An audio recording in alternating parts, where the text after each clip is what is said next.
So they've been done a couple of days. So yeah, so they're nice and soft still, aren't they? Because before they were a bit firmer, weren't they? Yeah. So yeah, so that's good. I think they should be alright. So the first time we did them, we were just a little bit dry, weren't they? Yeah. So we did 50-50 on the meats. Yeah. 50% pork, a 50% dry aged beef. Obviously that dried it out a little bit too much. Sure. So we've gone a little bit more 60-40. Right, okay, 60-40 onto the pork. And then if we need to, we can always just alter that a little bit more. Like, we can even add just pork fat in rather than kind of like extra pork. Also like lardo or something like that. Yeah. Yeah, okay. Cool. Yeah, that's good. Yeah, so it's nice how we're very much working together on this, aren't we? It's not like I'm just saying, oh, can you give me a sausage and I'll see if it works. So no. Kind of a bit of give and take, which is nice, isn't it? So it needs to be as well, because you need to be happy with it. Yeah. I don't know exactly what you want, so it's that collaboration, kind of like getting the two together. Yeah, no, absolutely, yeah. That's quite exciting actually, and I'm looking forward to seeing this dish come together really. And I think the mustard flavouring in it as well, it's kind of like that mustardy in the background. Yeah. It's not kind of overpowering, is it? Yeah, no, it's not at all. It's nice just having those grains of mustard through it. It's bringing an extra flavour, but it's all about the beef flavour, which comes through so nicely with the aged beef. So that's Isle of Wight beef, isn't it? Yeah. So this is from a farm called Colin Coulson. So it's a shorthorn cattle. Yeah. And it's kind of like we get it no more than 5 days after slaughter, so it's really fresh. Yeah. And then it goes straight into dry age cabinet for 32 days. 32 days. Yeah. So by the time you kind of like get the edges that are really dark and crispy, and that sort of gives a lot of flavour to the sausage. Right. Okay. Cool. Yeah, I mean, I haven't tried anything like that before, but I just sort of said, can we do it?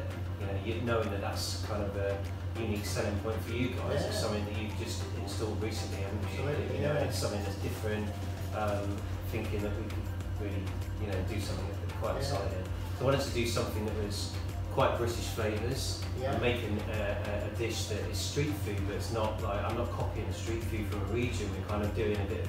We're going to make a hot dog, so it's kind of German, kind of American, but it's not. It's very British with the flavours we're using. So it's quite especially exciting. the coarseness of the sausage. If you're making a hot dog, you kind of mince probably the ingredients 3 or 4 times to get it that almost mush. Yeah. Whereas the English is a little bit more coarse. That's it. It's a proper. It's a sausage rather than Frankfurt. So, it's a bit different. Right. Well, I'm going to chuck these in the oven. Okay. So the natural skin, what's that made from? Is that the intestine of the pig? Yeah. It's using Isle of Wight shorthorn, Isle of Wight farmers. Like, how important is that to you? Oh, massively, because you can get you can talk to the farmer, you can understand how they're bringing the cows on. Especially with my relationship with my supplier, we discuss kind of how the cow's being finished, if you like. So it's being fed on grass, and they're kind of like building that muscle up to get the best yield for the meat at the end of the day, which is what everybody's after. So to be able to have that discussion rather than just having something brought to you. You don't know where it's come from, really. Yeah, so much like the relationship we've got, I guess, where I can come down and have a chat with you because you're just down the road, rather than me just accepting it in delivery. Exactly. Get to know the delivery driver and yourself, and I think that's the thing. If we have something that it's not quite right, we just talk about it, don't we? And we just figure it out how it's going to work for both of us. Yeah. It's like going to a supermarket. You pick it up off the shelf. You don't know where it's come from. You don't know what's happened to it. It's so much better getting that local knowledge and understanding, and then being able to work through a recipe to get the best outcome for yourself and for me as well, because it makes me feel good when you've got something that's absolutely working. Yeah. And I mean the value that you guys bring to me about because our process is where I give you all my brines and rubs and marinades. You do it all for me. I mean that's amazing for me. It brings. I mean it's more hygienic. It's it's better safety wise because there's no raw meat handling on my side, but also just that time. That it saves me and the knowledge that it's always going to be the same every time I order it. It's fantastic. It really does. It really does help. Yeah. So in terms of like the sausages, the brines, what does consistency mean to you? Like in terms of your team and all that, like how do you manage that? Like, is that difficult for you? Or? Yeah, I mean definitely, because everybody's different. We're at a point now where I've got like free experience, including myself, and then bringing on guys. Okay. So getting them to understand how they cut meat, how they prepare meat, present meat, is kind of really important that it's done correctly and it's done the right way, if you like, or my way. That's the way. You know. My way.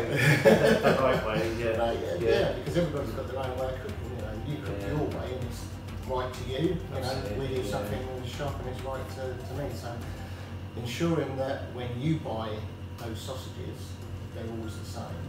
Anybody else buys them, it's always the same mixture, it's always the same presentation.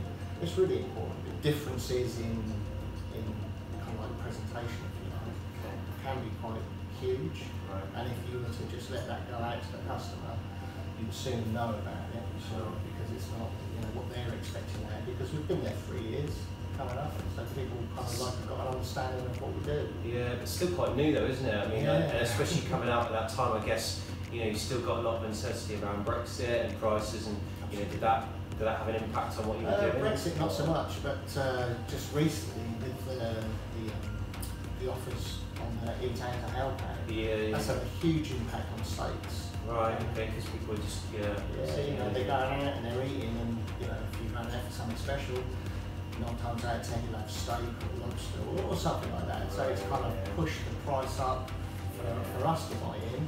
So we're trying to manage that, keep it as low as we can, but you know, those sort of things you can't hold it on low forever because it's going to have an impact on the bottom line of the business. Right, so these schemes and stuff really do have lots of implications, don't they? Not just like simple things like that. Yeah, it's interesting actually.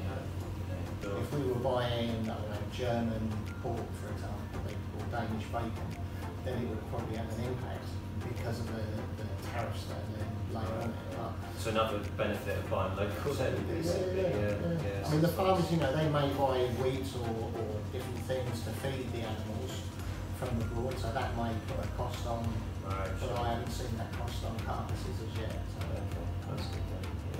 Yeah, the reason I was asking you about consistency is obviously because where I run the business completely on my own and I do all the cooking myself, I don't have to rely on anyone else, you know, but then at the same time I feel that because it's street food, it's from the heart, it's not directly from a recipe as such, you know, I've got guidelines I use, but it's quite interesting to see how obviously your line works very different and how it needs to be that consistency, whereas mine, I know that it might not taste the same every time, but it will be the same standard every time, and that's something that I can manage because I'm doing it myself and tasting it myself and that kind of thing. So it changes week on week, does it, when you're doing it? If you're kind of like feeling... Not so much, but I guess everyone's palate is going to change, you know, just depending on the day, how many coffees you've had, how you're feeling, stuff like that. So I guess in a way that my palate will change, so will the customer, and they might taste the tagine one week and it might taste a bit spicier than the week before. It might be because it's a bit more spicy, it might just be the way that they're feeling that day, and it's quite interesting. But I think,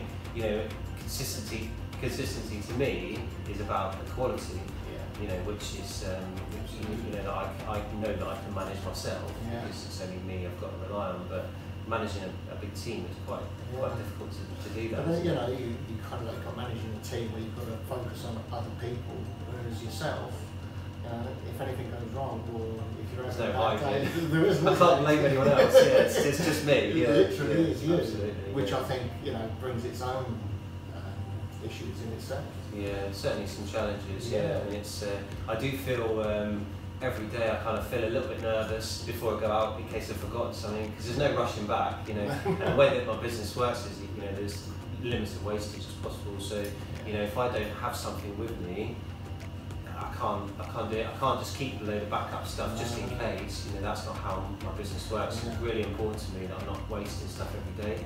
So I literally just have with me exactly what people have ordered. But if there's something missed off that, there's nothing I can do about it. So if somebody comes up on the street, just that's not how it works at all. So it is purely on click and collect basis. So you have to pre-order online the day before, and then you'll come and collect your food. And that, like I say, that's partly for me to be able to manage it properly because I'm on my own, and mostly because of the waste. You know, I really want to keep that right down. So if I know exactly what I'm doing every day, I just cook what food I need for the day, and that's it. You know, and there's nothing else. So, you know, I might get a couple of portions extra or something in a week, but that'll just be my dinner, so it's all good, you know. It's win-win. Yeah, so it actually works really nicely. It just takes a bit of getting used to for people to understand that they have to pre-order and you know, that kind of thing. But people are getting the hang of it, and it's you know it's just something different. It's an exciting concept. It's nice to see something new like that, and something kind of really unique, if you like. It's nice to see it on the island. It's good. Yeah, no, it's been a lot of fun, you know, and it's only week 5 now, so it's still brand new, you know. So it's exciting. It'll be interesting to see what the future brings. And we've got lots of ideas of what other things we can do. So it's exciting. I see a lot of like Instagrams, etc., kind of new bits and pieces that you're doing. You know, all those ideas buzzing around in your head. Just get them out. That's it. Yeah, no, exactly. And this new dish, you know, is one of those things that can be quite exciting. I can show you what I've got. So obviously we're doing a hot dog, but I wanted to do it a little bit different. So the bread the bun that I've made is the carrot bread. So you see that colour there. So it's like the beetroot one that I do. It's made with carrot juice.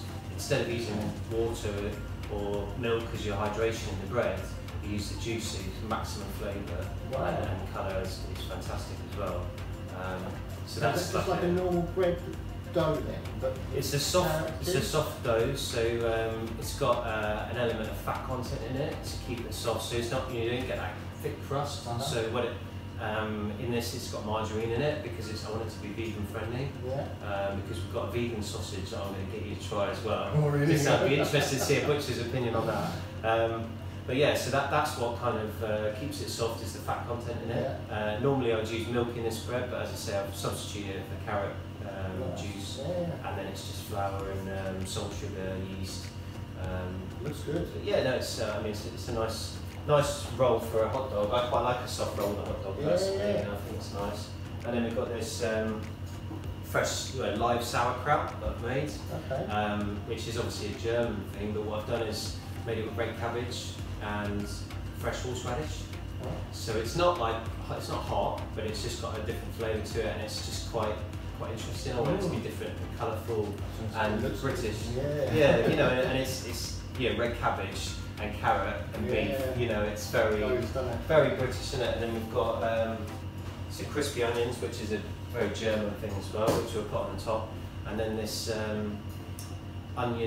roasted onion and fuggledy-dum ketchup. Oh really? Yeah. So obviously using the Goddard's fuggledy-dum and just really roasting the onions hard. And then blending it all together with add a bit of balsamic and a bit of sugar. A lot of colour there, isn't there? Yeah, so it's going to be quite interesting, really. But like I say, it's a bit of a kind of, it's almost like a roast dinner in a way, like with the ingredients. But obviously, I'm not doing any Yorkshire puddings or anything like that. So maybe in the future. Another roll. Yeah, but I guess we're kind of starting to, already starting to see the nights drawing a little bit. Temperature's changing a little bit. It's not cold yet, but it's just starting to think about the autumn and winter. So I've got a couple of dishes lined up ready for that, and we've got National Sausage Week, I think it's in October, I think it is. So we can do something with that. We've got Eat Street Sausage now, so it's quite good fun just to kind of, I love this sort of collaboration that we've got going. It's great for this sort of thing, it's quite exciting. Yeah, absolutely.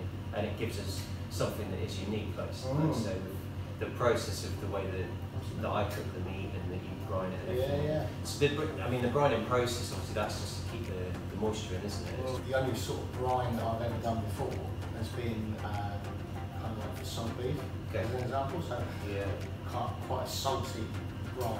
And then seeing yours and kind of, when I rinse out the containers to give back what's in there sort of thing. It's a bit of an eye-opener for me to see that, because I've never really thought about what goes into like a short brine. Yeah, I mean, a lot of brines you see are really salty. Mine's actually got a lot of sugar in as well. It's a balance of sugar and salt, which gives it that caramelly flavour because you use brown sugar, and you've got the ginger and the garlic and everything. There's got tons of flavour going on. But yeah, I don't tend to put too much salt in it, because I find that sometimes it can then change the meat flavour afterwards, even though you've kind of taken it out and cooked it. A lot of the salt lingers behind. So that's good. So basically what I've done is I turned my dining room into a kitchen because, I mean, this is never set up to use anyway, so I've been using the trailer prep, which is a tiny space. Obviously a lot of the cooking's done through the pasteuriser, so it's fine, but it's not really manageable long term, and quickly found that out. So my dining room has now been turned into a functional commercial kitchen with commercial dishwasher and sink and chest freezer and lots of workspace. So, and that just means, I mean, like I said, this was never intended to be used anyway, but it just kind of I was doing some washing up in here, and now it's just all in there. Everything's in the one room. It's all streamlined and it's separate. So that's my Eat Street room now. So yeah, it's been full on. Like trying to do that. Basically, that's been my days off. Is plumbing and building. So, yeah. So this, funnily enough, like that's the third kitchen I've built this year. You know, being a chef, you just don't expect that kind of thing. But you know, yeah, because obviously I built this kitchen myself from scratch, and I built the trailer kitchen, obviously, and then this new one. So it's keeping me busy. This is at a point where it's viable, then we'll move into a unit or a big space, which is specific for it. But whilst I'm doing it from my home, it's got to try and be separate and everything else. So it's got to take over as well. Yeah, it kind of has to a point already, but that's fine, you know. But it's just going to be temporary. You know, we try and move it out as quick as we can. So I've had that in mind when I've been building. Right, so these are our beef sausages. These bad boys together, shall we? Right.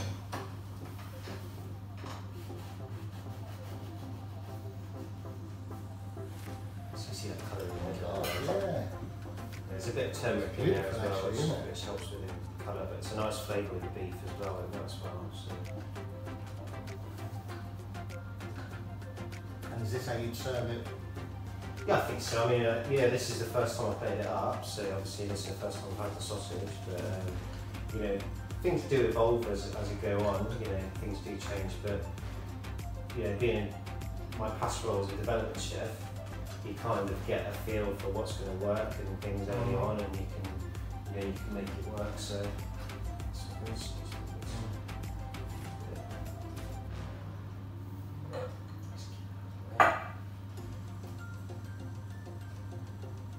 It looks handsome, doesn't it? My God. It does, but it's nice and colourful as well, isn't it? Which is really cool. That's what I was kind of hoping for.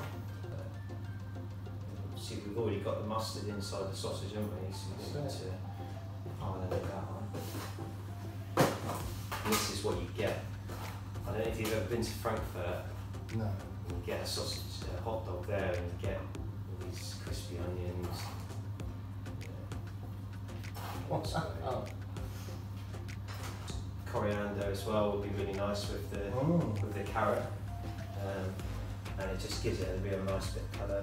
And I think it's these sort of details, you know, these kind of finishing herbs and things like that you don't get with a takeaway. You know what I mean? It just elevates it slightly. It just makes it, you know, a bit more interesting. It certainly looks good.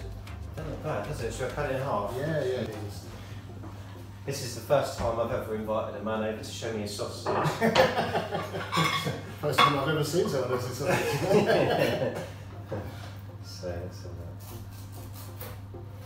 So what would your price point be on this roughly then? So I do, every dish is on an individual basis, and it's kind of, what I'm trying to do is offer something which is reasonably priced, but it's better than your normal takeaway and stuff like that. And I'd rather be really busy and reasonably priced than be expensive and quiet. So what I do is a lot of restaurants and things, they work to a set GP for everything, gross profit, you know, and they'll work out that margin and then add that onto absolutely everything, and that's the price point they sell at. And what I'm trying to do is price it at what I think it should be priced at as a dish, and then I kind of work backwards from there and make it work price-wise in terms of the delivery. Yeah, so give it a go, see what you think. So you can see the colours in there, it's just the purple, the yellow. It really looks good. It's really interesting, isn't it? A British hot dog. Maybe we could be starting a trend here. It's good.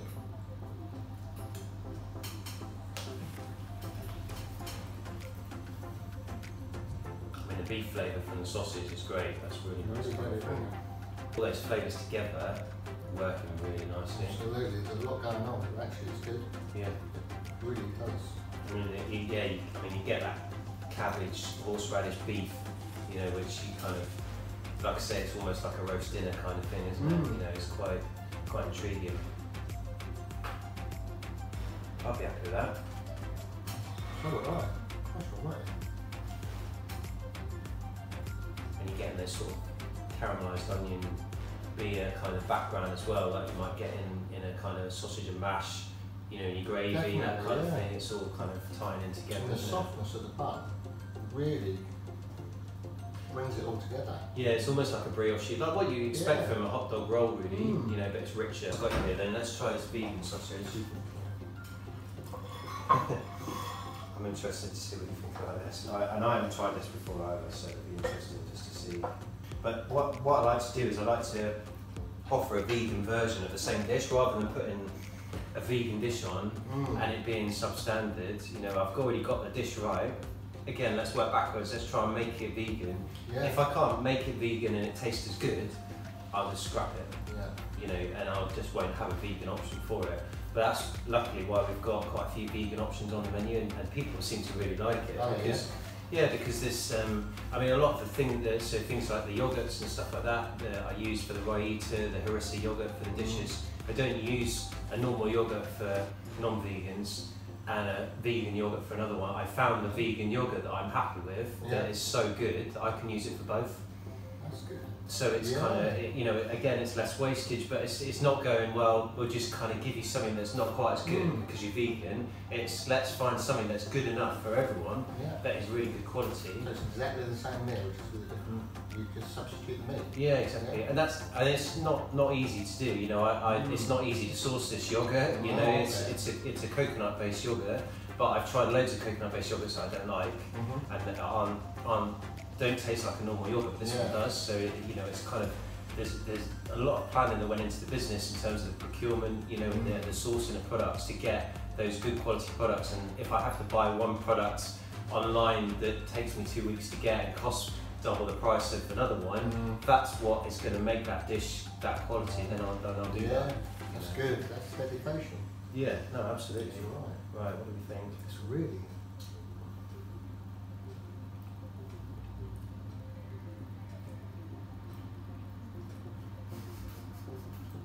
Wow.